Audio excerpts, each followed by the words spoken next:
ছেলেরা প্রশ্ন করে, তোর কাছে তোর বউ বড় না আমি বড়? আছে না নাই? এটা একটা প্রশ্ন হইল।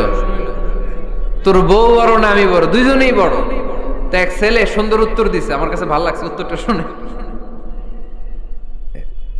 এক মা প্রশ্ন করছে, তোর এতদিন আমি লালন পালন করে বড় করলাম, জীবন যৌবন তোর জন্য শেষ করলাম, আজকে বউ পাইয়া বউ তোর আপন হয়ে গেল?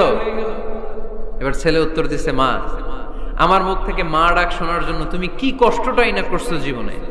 10 মাস আমারে পেটে ধারণ করলা, খাইতে পারো নাই, বমি করছো, খালি ওষুধ খাইছো, তোমার পেট কেটে আমারে বের করা হয়েছে, 2 বছর আমারে দুধ খাওয়াইছো, পেশাব পায়খানা পরিষ্কার করেছো, বয়স যখন 3-4 তখন তোমার আমি মা ডাকছি, এই মা ডাকটা শোনার জন্য তুমি এত কষ্ট করছো। আর আরেকবারের মাইয়া এই ঘরে আইসাই তোমার মা ডাকা শুরু করছে। যেই মেয়েটা তোমারে মা ডাকে সে আমার আপন হবে না কেন মা?